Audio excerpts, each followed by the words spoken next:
안녕하십니까. 2024년 2월 28일 금요일입니다. 32번째 또다시 감사합니다. 안녕하십니까. 우리 여울이 함께 인사합니다. 인사했지? 오늘도 즐거운 하루 되세요. 안녕하세요. 이제 가서 놀고 있어? 응?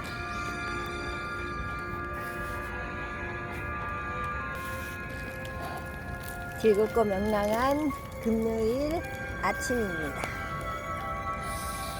저는 오늘 제목이 손편지는 참 좋아요 라는 제목으로 손편지를 참 어려서부터 많이 써온 저로서는 이 손편지에 얽힌 이야기들이 참 많겠죠. 따로 제가 책을 한 권 묶어보고 싶을 정도로 제게 있어서는 제 마음을 대변하는 대변인 역할을 했던 이 손편지에 대한 아득한 정말 20년도 더 된 아마 한 30년 아주 오래된 이야기 하나를 풀어내려고 합니다.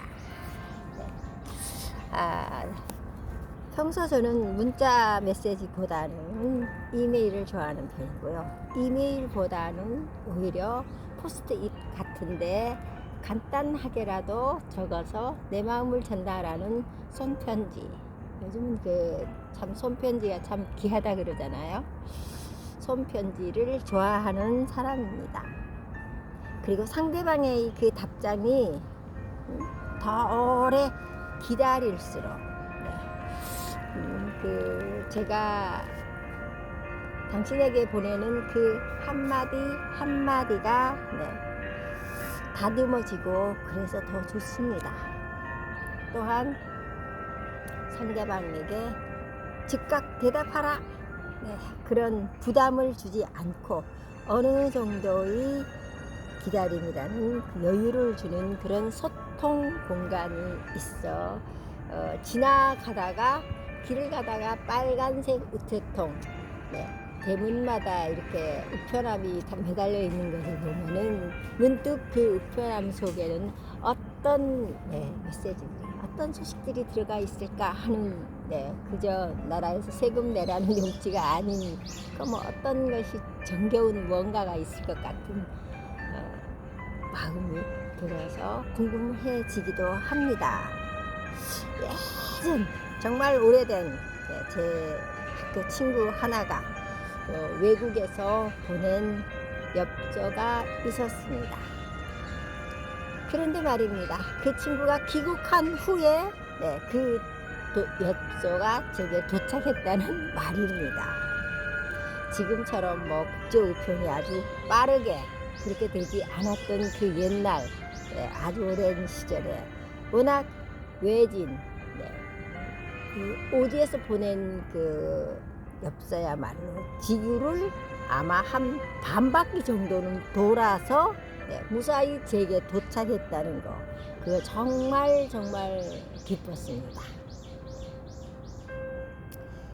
참 늦게 도착한 몇 달 후에 도착한 그 엽서 하나로 우리는 너무나 그 엽서를 보면서 따뜻한 대화 생각만 해도 마음이 두근거려지는 그러한 경우가 있었습니다. 더욱 그 친구가 지금은 캐나다에 이민가 있는 친구지만 참 생각하면 생각할수록 그때의 그 시절이 생각나서 지금은 어떻게 늙어갈까 하면서 비록 오랜 세월 소식이 끊어졌다 하더라도 저는 참 그 친구가 보고 싶을 때가 많아요. 그럴 때는 제게는 아마 이 책상 서랍 속에 붙이지 못한 그러한 편지들이 차곡차곡 쌓여갈 거라고 생각합니다. 아마 제 사후에는 제 어린 자식이 문득 엄마의 책상 서랍을 살펴보며 우리 엄마가 이 시점에서는 이런 생각을 하셨겠구나 라고 조금은 가슴이 뭉클하며 엄마에 대한 그 정이나 그런 것이 새록새록 샘솟지 않을까요? 우린 참 혼자 태어나 혼자 가는 그러한 인생의 그러한 이 굴레를 살아가고 있습니다. 그러나 저는 제 자신이 혼자라고 생각하지 않습니다. 왜냐고요? 어떨 때 생각하면 저는 제가 뿌린 많은 씨앗들이 지금 자라나고 있고, 이제 화분에 꽃을 심어보면 알 수 있지 않습니까? 제가 정성을 들이고 마음을 들이고 하는 그 식물들이 하나둘 꽃이 피고 열매를 맺고 하는 것을 바라보면서 나 역시 전혀 외롭지 않구나, 전혀 고독하지 않구나, 마음이 더욱 풍요로워지는 것을 느낀답니다. 또 한 번은 몇 년 전 저희가 목포에 놀러 갔을 때입니다. 거기서 아마 엽서에다가 편지를 썼습니다. 아마 1년 후에 도착할 수 있는 그러한 편지였습니다. 그러한 엽서를 우체통에 넣으며 과연 우리 집에 과연 도착할까 하는 의구심과 함께 옛날 그 캐나다 친구를 생각하며 분명히 도착할 거야. 네, 그렇습니다. 그 엽서는 1년 반 후에 저희 집에 도착하였습니다. 그래서 세상은 정말 살만하다는 걸 말씀드리고 싶습니다. 네, 어떻습니까? 여러분 역시도 정말 세상은 살만하죠. 분명히 불안과 어떤 감정, 어떤 문제 앞에서는 그냥 참 사는 게 그게 아니다 라고 생각할 수 있지만, 그래도 인생은 한 번쯤은 신나게 살아볼만 하지 않겠습니까? 지금 등산로를 올라오면서 어떤 참 중고등학생처럼 보이는 학생 하나가 앞에는 자전거 앞에다가 가방을 챙겨놓고 정말 휘바람을 불면서 저와 저희 강아지 옆을 자전거 타고 휙 지나가는 모습을 보면서 야, 저 친구는 정말 인생이라는 길을 벌써부터 저렇게 학교 등굣길에 자전거를 타고 간다는 거는 참 신나게 살아갈 수 있겠구나 하는 마음이 들어서 뒤돌아보았습니다. 그리고 그 친구의 안녕을, 평안을 빌어주었습니다.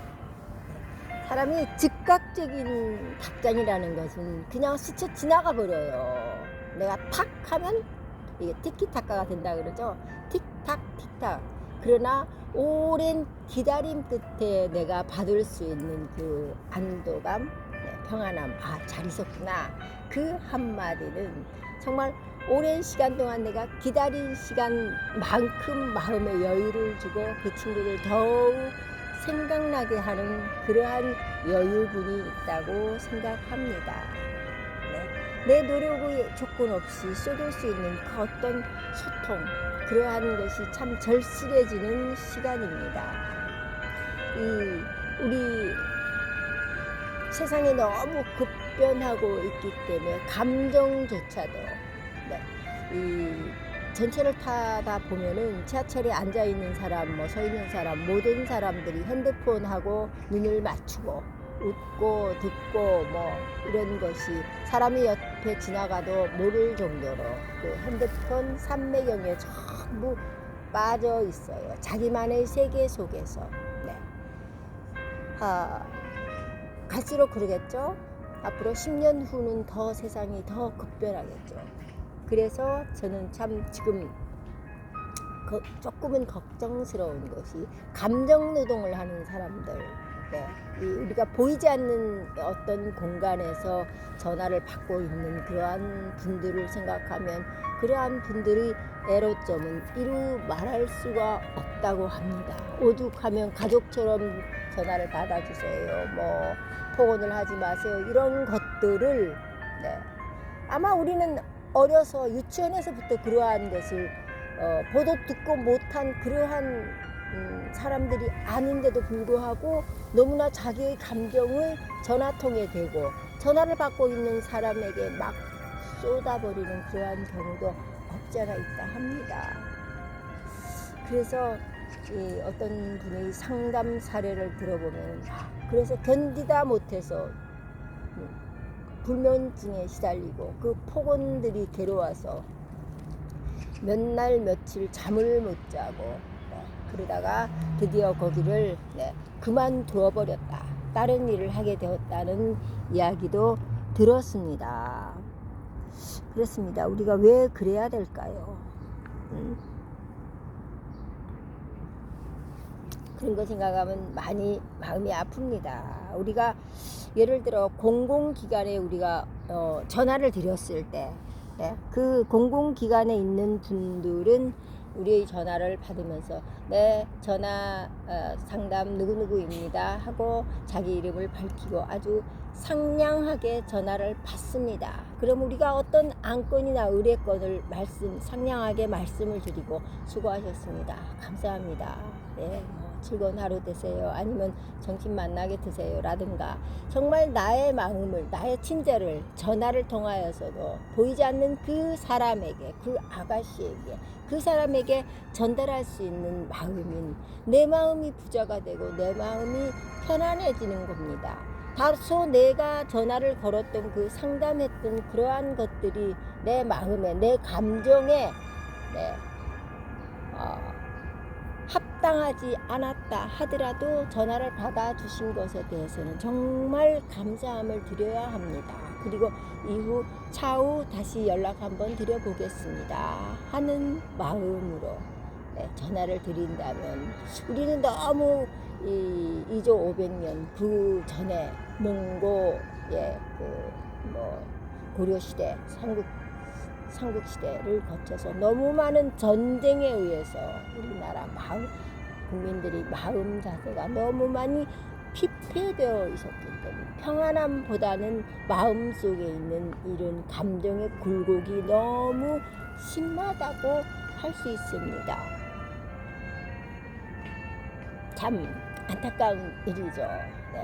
이웃나라 일본의 예를 들으면 일본 분들은 자기의 감정을 결코 얼굴이나 몸 이런 데 표현해내지 않는 민족이라고 합니다. 물론 기쁠 때도 화날 때도 이런 감정이 드러날 수 있지만 그걸 너무 많이 내적으로 눌러서 오직 고개 숙여서 아리가도 고자이마스 하면서 오직 감사합니다로 무마시키고 있는지 모르지만 저는 그것이 절제라고 생각합니다. 감정의 절제 어떻습니까 여러분? 그거 참 힘들죠. 내 감정대로 팍 폭발을 해버려야 속이 시원할 텐데 우리 민족에게 있어서는 그러한 악습이 참 많습니다. 고쳐지지 않는 그러한 악습의 딜레마 속에 살아가고 있죠. 그러나 내가 내 잘못을 내 자신을 아는 거와 모르는 거의 차이는 하늘과 땅 차이입니다. 천지 차이입니다.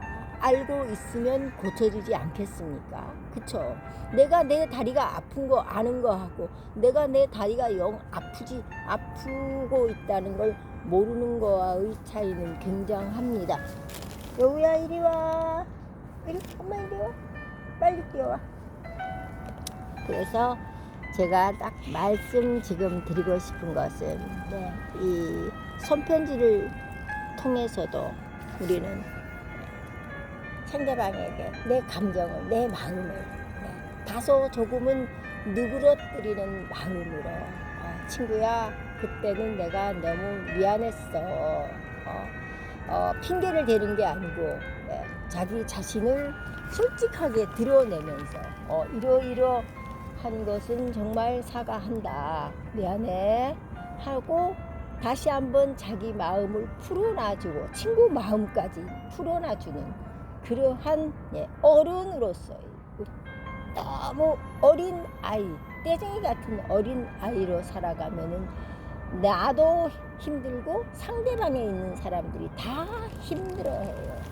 그러나 그걸 모를 수도 있죠. 그렇기 때문에 여러분과 저는 소통의 장으로서 소통이 참 중요해요. 어떤 사람하고 대화를 해보면 아, 저 사람은 불통이구나, 마이동풍이야. 저 사람은 자기의 고집이라는 그 세계 속에, 편견 속에 갇혀서 그것밖에 몰라 하는 사람의 얼굴은 너무 굳어 있어요. 그렇지 않습니까? 여러분이 만나는 많은 사람들 중에서도 구독자 여러분께서도 그러한 주위에 그러한 분들이 한두 분은 계실 거라고 생각합니다. 그러면 우리 마음에 그 사람을 대할 때 편할까요? 아니면 말을 붙여봤자 소용이 없다라는 그러한 나도 모르게 의기소침해지는 그러한 마음이 들 수도 있어요. 저 같은 경우에는 그런 마음이 드는 사람이든 말든 저는 그냥 모든 사람에게 마음을 오픈해 보고 싶은 사람입니다. 그 사람이 범죄자가 아닌 이상은, 범죄자 역시 인간의 기본 양심의 법이라는 게 있잖아요. 양심은 다 있어요. 뭐 이렇게 완전히 정신이 이렇게 막 돌아가지고 정말 이렇게 정신이 이상자로서의 악한 행동을 하는 극소수의 사람이 아닌 이상은 세상은 다 평범해요. 언제나 주장하고 싶은 것은 내가 콩 심은 데 콩나고 팥 심은 데 팥나고, 내가 선한 마음을 심으면 다 선한 것이 내게 돌아온다는 그러한 이치, 그거는 불변의 법칙이라고 생각합니다. 맞습니다. 그 불변의 법칙을 오늘 하루도, 오늘 금덩어리가 팍팍팍 쏟아지는 금요일 아닙니까? 생활 현장에서 이 무더위에도 땀 흘려 일하시는 여러분들의 가족, 여러분들이 아들, 딸들, 그리고 연세 드신 아버지, 어머니, 할아버지, 할머니를 모시고 계시는 분이면 더욱더 나보다는 내게 치중하고 살아가는 삶은 참 힘들게 살아가는 것 같아요. 그러나 내가 아닌 타인에게 집중하면서 감사하는 마음, 고마운 마음, 친절한 마음을 갖고 살아가는 저와 여러분 되시기를 간절한 마음으로 기도하면서 톡톡톡 혜연 TV의 송혜연이는 내일 주말 아침 즐거운 마음으로 또 다시 찾아뵙겠습니다. 감사합니다. 오늘의 배경음악은 모차르트 엘비라 마디간이라는 귀한 음악 들려드렸습니다.